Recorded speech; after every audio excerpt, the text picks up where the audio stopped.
Warahmatullahi wabarakatuh. Selamat pagi adik-adik semua. Alhamdulillah kita kedatangan lagi ke materi. Namanya Kak Dani, jurusan Perbankan Syariah di UIN Sunan Kalijaga, Yogyakarta. Gitu ya. Kak Dani, kenalan dulu silakan. Kak adik-adik. Halo adik-adik, nama saya Dani Sudirman, kuliah di UIN Sunan Kalijaga, Yogyakarta, jurusan Perbankan Syariah, Fakultas Ekonomi dan Bisnis Islam. Nah, gitu ya. Nah, jadi kakak kenal sama Kak Dani itu dalam suatu paguyuban mahasiswa asal Sukabumi di Yogyakarta, namanya itu Surya Kencana, gitu ya. Nah, jadi kita ya cukup akrab lah, sudah berapa 2 tahun lah kenal gitu ya sama Kak Dani ini. Oke, Kak Dani, di video-video sebelumnya kita selalu menjelaskan dari awal tuh selalu menjelaskan langsung ke hal biaya. Karena bagaimanapun kuliah itu paling penting adalah masalah biaya, gitu ya. Oke, Kak Dani, berapa biaya yang dikeluarkan kalau kita ingin ngambil jurusan Perbankan Syariah di Sunan Kalijaga? Untuk biaya tergantung ya. Biaya itu di jurusan saya berkisar dari 0 sampai 6.800.000. 6.800.000. Oke. Jadi UKT-nya segitu ya, mulai dari 0 sampai 6.800.000. Kak Dani sendiri berapa? Alhamdulillah saya di UKT 1 400.000. 400.000. Oh, nah UKT bisa dijelaskan Kak Dani UKT 1, 2 sampai atasnya berapa? UKT 1 itu 400.000, UKT 2 itu 2.900.000, UKT 3.900.000, UKT 4-nya 5.800.000, UKT 5-nya 6.800.000. Oke, nah kayak gitu ya adik-adik. Nah buat adik-adik yang nggak paham apa sih itu UKT, jadi UKT itu uang kuliah tunggal. Nah uang kuliah tunggal itu dikhususkan oleh kampus-kampus negeri seluruh Indonesia gitu. Jadi semua kampus negeri itu menerapkan sistem UKT uang kuliah tunggal. Jadi adik-adik itu di tiap awal semester bayar sekian. Nah, sampai nanti adik-adik lulus, tiap semester tuh bayarnya ya segitu aja, gak bakalan naik gitu loh. Kalau diturunkan bisa gitu ya, nanti kita akan bicarakan gimana caranya menurunkan UKT gitu ya. Nah, kalau misalnya nih, Kak Dani kan dapat 400.000. Nah, berarti misalnya nih, dapat 8 semester sampai selesai itu, jadi 3 kali aja, 4 kali 8 sama dengan 3,2 juta. Nah, jadi adik-adik, untuk kuliah di UIN Sunan Kalijaga jurusan Perbankan Syariah itu kalian cukup mengeluarkan uang sekitar 3,2 juta. Gak akan ada lagi tambahan biaya apapun, gitu ya. Namanya UKT uang kuliah tunggal. Nah kayak gitu. Oke Kak Dani, ada lagi tambahan mengenai biaya kuliah? Mungkin Kak Dani juga pengurangan ini ya, pengurangan UKT ya. Jadi Kak Dani itu awalnya bukan 400.000, tapi berapa? Awalnya saya dapat UKT 2 2.900.000. Nah, 2.900.000. Nah, kita dengarkan gimana caranya menurunkan UKT. Gimana? Pertama itu setiap awal semester itu pasti ada dari program kerja dari Senat sama Dema itu untuk pengurangan UKT bagi mahasiswa yang merasa keberatan atas UKT yang dari awal diberikan oleh kampus. Dari situ kita menyerahkan persyaratan kayak mungkin kartu Indonesia Pintar ya kalau sekarang, terus dari desa kartu tanda tidak mampu, sama kita juga ngisi formulir yang disediakan sama Dema. Setelah formulir kita masuk, kita ada wawancara langsung sama Sema sama Dema gitu. Setelah itu diproses baru keluar pengumuman kita banding UKT kita diterima atau enggak. Oke. Jadi gitu ya adik-adik prosesnya kalau kalian ingin menurunkan UKT. Jadi tetap kan dari awalnya mah bayarnya semester pertama ya. Semester pertama awalnya bayar 2.900.000. Nah, terus semester 2 baru 400. Enggak, saya mulai banding UKT di semester 3. Semester 3. Oke, banding UKT jadi semester 3 mulai 400.000 per semester. Oke, itu ya adik-adik. Nah, ini adik-adik berarti mulai timbul pertanyaan, gimana kok bisa UKT-nya beda-beda gitu ya. Nah, UKT itu biasanya berdasarkan kemampuan orang tua kalian gitu ya. Kemampuan orang tua kalian itu adanya di mana gitu. Nah, kalau misalnya kemampuannya 400.000 ya pasti insya Allah dapat 400.000. Nah, kalau misalnya kemampuan orang tua kalian misalnya tidak mampu bayar lebih dari 400.000. Nah seperti keadaan ini bisa diturunkan. Nah bisa diturunkan kayak gitu ya adik-adik. Jadi ya walaupun awalnya semester 1 sama semester 2 bayarnya segitu. Kak Dani, sekarang kita ngebahas ini nih, cara masuk. Untuk cara masuk ke UIN Sunan Kalijaga itu ada beberapa cara ya. Yang pertama itu lewat SPAN PTKIN. Itu jalur masuk lewat undangan yang diambil dari nilai raport kalian dari semester 1 sampai semester 5 di SMA. Bisa dibilang juga kayak SNMPTN kalau SPAN PTKIN. Tapi khusus UIN kan? Ya, itu khusus perguruan tinggi negeri Islam. Terus yang kedua ada bisa juga lewat SNMPTN juga tetap bisa. Bisa lewat SBMPTN sama UMPTKIN. Ada juga mandirinya. Oke. Ada 5 jalur ya. Kak Dani sendiri masuk lewat jalur apa? Saya lewat jalur SPAN PTKIN. SPAN PTKIN. Oke. Itu ya adik-adik jalur yang ditempuh kalau misalnya kalian pengen masuk lewat ke UIN Sunan Kalijaga jurusan perbankan syariah gitu ya. Kak Dani mungkin bisa diceritakan gimana caranya, tipsnya biar tembus lewat jalur SPAN PTKIN. Buat tipsnya biar bisa tembus lewat SPAN PTKIN, yang pertama saya ya pribadi nyari jurusan yang emang passing grade-nya nggak terlalu tinggi, terus daya saingnya juga nggak terlalu banyak. Saya baru pilih jurusan itu. Yang pertama itu ya. Oke, daya tampungnya berapa di sana? Untuk angkatan saya daya tampung di prodi perbankan syariah itu 126 masa, berarti kurang lebih sekitar 4 kelas ya? Ya, 4 kelas gitu ya adik-adik. Nah terus kita bicara mitos sama fakta nih. Mitos atau fakta kalau yang lewat jalur mandiri itu biasanya UKT-nya tinggi? Mitos. Oke, mitos. Gimana nih, bisa diceritakan?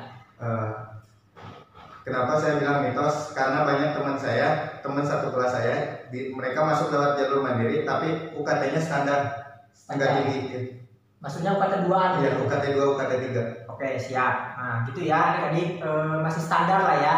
Bukan UKT yang cukup tinggi, soalnya ya namanya di negeri itu ada mitos sama fakta sih. Kalau misalnya biasanya, wah kalau negeri mah kalau walaupun di negeri tapi lewat jalur mandiri itu biasanya mahal katanya gitu. Mungkin kalau yang mahal emang kemampuan dari orang tua si siswa yang mendaftar ke perguruan tinggi negeri itu emang mampu ya gitu. Jadi kemampuan orang tua kalian itu ya kalian bisa bicarakan sama orang tua kalian gitu ya, kira-kira berapa gitu biaya yang ditempuh gitu loh, yang harus disiapkan gitu. Kalau mampunya sekian ya sekian, nanti ketika soalnya kan ada ngisi format juga kan, ngisi format juga kayak gitu. Oke, itu ya tips masuknya udah Kak Dani bilang. Jadi Kak Dani melihat dari daya saing dan nilai ini ya passing grade-nya seperti itu. Oke. Nah setelah itu Kak Dani kenapa nih alasannya ngambil jurusan itu? Jurusan perbankan syariah. Awalnya saya emang lebih tertarik ke ekonomi. Saya nyari jurusan yang emang di UIN itu dulu yang emang passing grade-nya mampu saya tembus. Terus sama daya saingnya juga nggak terlalu tinggi. Di sana ada 4 pilihan: ekonomi syariah, akuntansi syariah, sama manajemen keuangan syariah, juga yang jurusan saya perbankan syariah. Dan yang memungkinkan buat saya masuk itu di perbankan syariah, jadi saya ngambil perbankan syariah.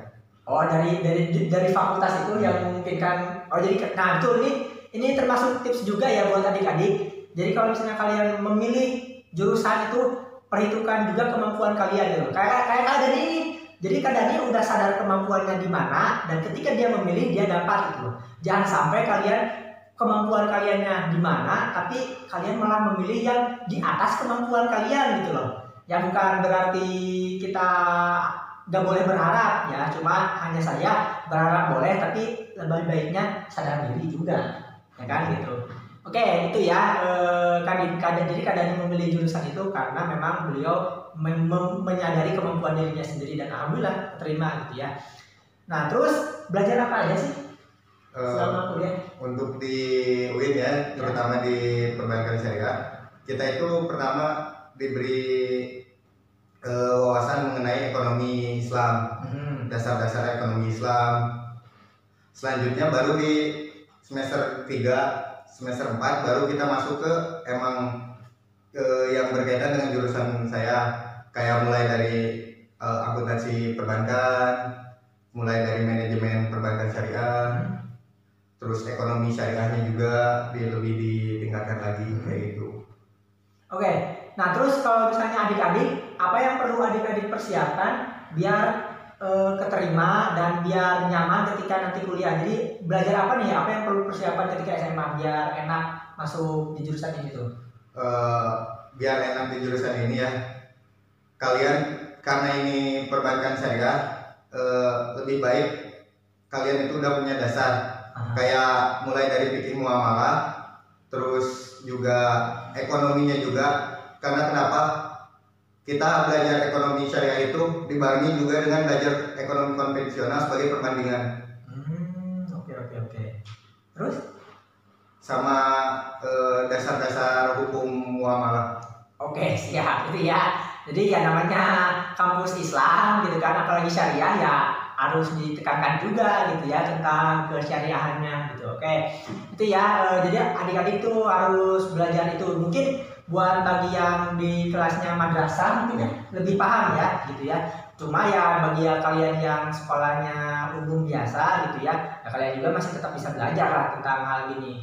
Nah, itu ya. Nah, terus ini selain itu kita ngebahas ini aja Kak Dani, kan kita udah ngebahas tentang biaya kuliahnya. Nah, kita ngebahas tentang biaya hidup nih.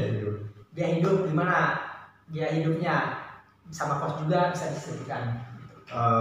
Untuk biaya hidup di Jogja sebenarnya bisa dibilang murah, tapi tergantung diri kalian sendiri. Karena emang di Jogja itu banyak, kalau kalian bisa milih tempat makan, bisa milih tempat kalian untuk ngisi perut lah. Istilahnya kalian bisa ngirit banget di Jogja. Tapi kalau kalian emang nggak bisa nyari-nyari kesempatan buat nyari tempat makan yang di bawah standar harganya, sama aja kalian kayak di kota-kota lain, kota-kota besar gitu untuk biaya hidup untuk makan sehari-hari. Oke, siap. Sedangkan untuk kos, saran dari saya, kalau emang mau ngekos, usahakan nyari kosan itu yang agak jauh dari kampus, karena semakin dekat ke kampus harga kos-kosan itu semakin tinggi. Oke, Kak sendiri per bulan biaya hidupnya berapa? Untuk per bulan biaya hidup makan, gak hitung ya. Ya rata-rata lah ya. Sehari itu 2 kali makan 20.000 lah. Sekali makan 20.000 ya sehari. Oke, berarti 600 ribuan sebulan. Oke, nah adik-adik pasti mikir lah 60.000 bisa buat apaan gitu loh. Apalagi mungkin adik-adik yang berasal dari kota metropolitan ya. Jadi adik-adik kenapa di Jogja murah gitu ya, bisa 600.000 aja udah cukup buat makan, karena UMR-nya aja Jogja itu hanya 1,8, gak lebih dari 2 juta loh UMR-nya tuh. Makanya wajar kalau misalnya biaya hidupnya juga murah gitu kan. Itu. Nah, kalau biaya ini kosnya berapa? Saya kos itu 480.000 per bulan. Per bulan, 480.000 per bulan. Nah, itu dekat kampus. Itu dekat kampus soalnya ya. Jadi ya tapi tetap aja lah kalau misalnya kalian mau membandingkan dengan daerah lain gitu ya, dengan ya kampus lain, dengan kos itu udah cukup murah gitu ya. Apalagi kalau misalnya kalian hidupnya di kota metropolitan yang gimana gitu harganya gitu ya. Oke, gitu. Kak Dani, apa yang mau Kak Dani sampaikan kepada teman-teman, kepada adik-adik? Bebas sekarang, silakan Kak Dani mau ngomong apa aja. Buat adik-adik, terutama yang emang punya niat dan punya kemauan untuk melanjutkan ke perguruan tinggi, gapailah cita-cita kalian.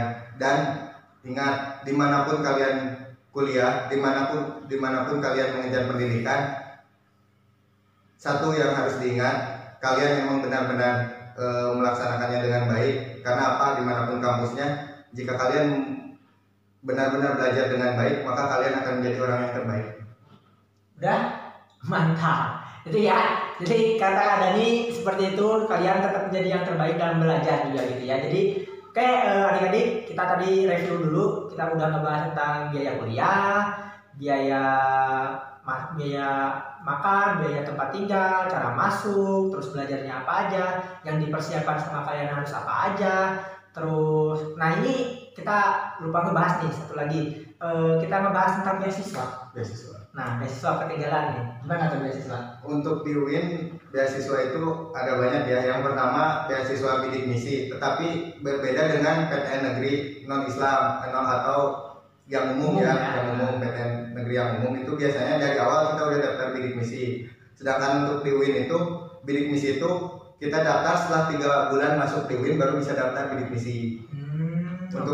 Untuk beasiswa lainnya itu kita setiap semester itu pasti ada info di akun pribadi milik mahasiswa, itu pasti selalu di-share info, dan setiap mahasiswa itu berbeda beasiswanya yang ditawarkan. Oh gitu. Contohnya apa? Contohnya dari Jarum, terus dari Bank Mandiri Syariah, sama dari apa namanya perusahaan-perusahaan BUMN juga ada. Banyak lagi loh. Oh gitu ya. Oke. Nah jadi adik-adik juga jangan berkecil hati ketika kalian masuk kampus tapi nggak dapat beasiswa. Udah saya emang nggak jadi kuliah karena emang udah nggak dapat beasiswa. Padahal itu mindset yang kurang tepat ya. Jadi sebenarnya mendingan masuk dulu, kalian nyari beasiswa gitu. Sekalipun adik-adik nggak dapat bidik misi, beasiswa selain bidik misi itu di kampus tuh lebih banyak malah. Dan kesempatan kalian untuk mendapatkan beasiswa selain bidik misi itu lebih besar daripada bidik misi sendiri gitu ya. Jadi karena kalau bidik misi kan saingannya se-Indonesia. Nah kalau beasiswa di luar bidik misi biasanya saingannya ya kampus atau paling nggak se-daerah. Jadi dan kesempatan kalian untuk mendapatkan beasiswa itu lebih terbuka gitu ya. Dan memang masalah beasiswa itu kata Kak Dani juga sesuai mendapatkan informasi yang tepat gitu ya. Karena nggak semua yang pintar itu dapat beasiswa. Jadi beasiswa itu bukan buat yang pintar loh. Sebenarnya kalau di perkuliahan itu beasiswa itu buat orang-orang yang mendapat informasi. Nah makanya kalian tuh ya pintar-pintar aja nyari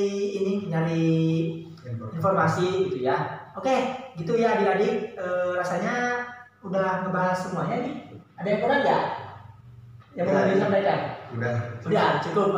Gitu ya adik-adik. Gitu kita udah ngebahas banyak di dalam video ini. Nah buat kalian yang pengen tahu jurusan lain, kampus lain, silahkan komentar aja. Insya Allah nanti kakak carikan pematerinya. Terima kasih sudah menonton. Sampai jumpa lagi di video selanjutnya. Assalamualaikum warahmatullahi wabarakatuh.